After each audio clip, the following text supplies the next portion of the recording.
आज हम करने वाले हैं G20 का टॉपिक, जो कि काफ़ी सिंपल सा है। तो अगर हम स्टार्ट करें तो G20 जो है वो हमें इसलिए पढ़ाया जा रहा है क्योंकि इंडिया को उसकी प्रेसिडेंसी मिली थी दिसंबर 2022 से लेकर 30 नवंबर 2023 तक, इसलिए आपका एग्ज़ाम में आ रहा है। तो G20 में हमारी ये सारी जो है कंट्रीज़ आती है। आप देख सकते हो ये सारी जो है डेवलप्ड है या फिर डेवलपिंग कंट्रीज़ है। ठीक है, तो आपके पास ना ऐसे सिंपल क्वेश्चन ही आएगा कि बताओ who are the members of G20। आपके पास MCQ के फॉर्म में आएगा कि identify which country is not in G20। ठीक है, अब हम बात करते हैं G20 के लोगों की। तो अगर हम G20 के लोगों की बात करें तो वो इस तरीके का होता है, और इसके अंदर आप देख सकते हो ऑरेंज यानी कि सैफरन, ग्रीन, ब्लू और वाइट कलर है। एंड ये सारे कलर्स जो है हमारे इंडियन फ्लैग से लिए गए हैं। ठीक है, और इसका जो मेन वो एक कोट है वो है वसुदेव कुटुंबकम। इसका मतलब होता है one earth, one family, one future, यानी कि हम सारे भारतवासियों का एक ही अर्थ है। मतलब हम सारे जो भी G20 के मेंबर्स हैं उन सबका एक ही फैमिली है, एक ही फ्यूचर है। ठीक है, और उसके बाद अगर हम बात करें, कहाँ गई मैं, ओके ठीक है। तो अगर हम बात करें तो आप यहाँ पे देख सकते हो कि एक लोटस भी है, क्योंकि इंडिया का नेशनल फ्लावर लोटस है। और यहाँ पर जो है ना आप देख सकते हो लिखा है कि it is written Bharat in Hindi 2023 and India in English. ठीक है, तो इस तरीके से आप देख सकते हो भारत भी लिखा हुआ है, इंडिया भी लिखा हुआ है। तो बेसिकली लोगो जो है ना ये हमारे लिए इंडिया का प्रॉपर बनाया गया है। ठीक है, अब G20 का एजेंडा क्या होता है? G20 किस पे बात करती है? G20 बात करती है ट्रेडिंग पे, क्लाइमेटिक चेंज पे, सस्टेनेबल डेवलपमेंट पे, हेल्थ पे, एग्रीकल्चर पे, energy, environment and anti corruption. तो बेसिकली जो भी चीज़ें हैं जिनके ऊपर हमें ध्यान देने की ज़रूरत है, कि जैसे ट्रेडिंग कैसे चलेगी, क्लाइमेट चेंज हो रहा है, सस्टेनेबल डेवलपमेंट है, हेल्थ है, एग्रीकल्चर है, एनवायरनमेंट है, एंटी करप्शन कैसे, मतलब करप्शन को कैसे हटाना है, ये सारी जो है G20 के एजेंडा है जिनके ऊपर वो बात करती है। आगे चलते हैं देख सकते हो आप यहाँ पे G20 के एजेंडा लिखे हुए हैं: trade, climatic change, anti corruption, sustainable development, health, agriculture, energy and environment.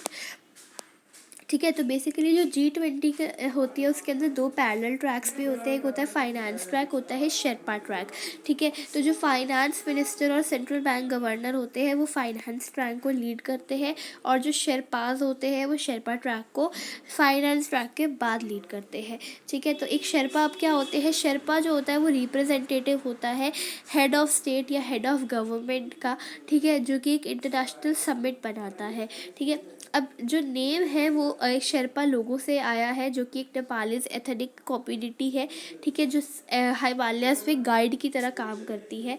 ठीक है, अब हम बात करते हैं नेक्स्ट चीज़ पे, which is life style for environment.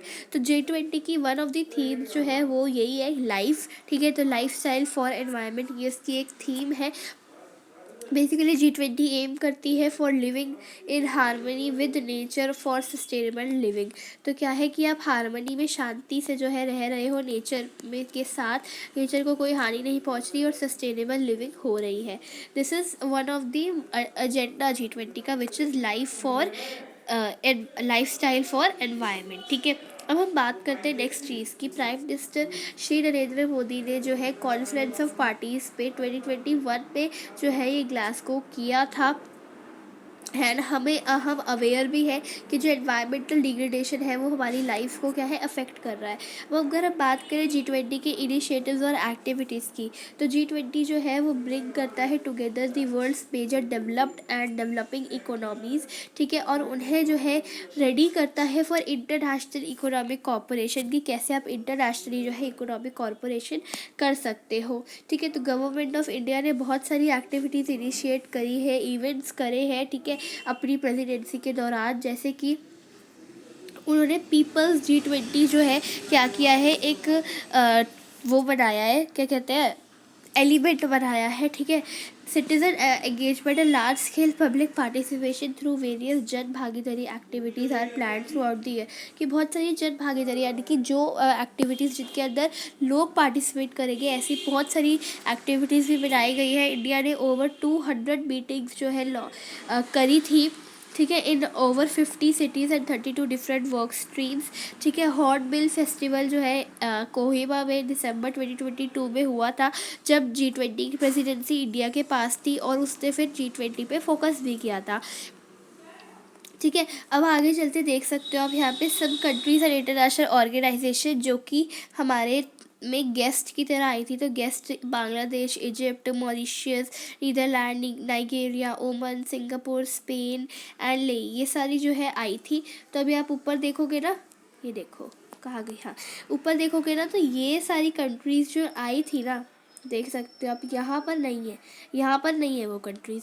बस वो कंट्रीज़ क्या है, बस हमारे को मीट एक काइंड ऑफ करने आई थी। तो इंटरनेशनल ऑर्गेनाइजेशन जो कि आई थी गेस्ट की तरह, तो एक तो IMF आई थी, यूनाइटेड नेशंस आए थे, वर्ल्ड बैंक आया था, WHO आया था, ट्रेड ऑर्गेनाइजेशन यानी कि वर्ल्ड ट्रेड ऑर्गेनाइजेशन आया था, ILO आया था, FSB और OECD। आप क्या कर सकते हो, कोई भी दो याद कर लो, and I would prefer United Nation और WHO are the most easiest one, क्योंकि इनका नाम हमने सुना हुआ है।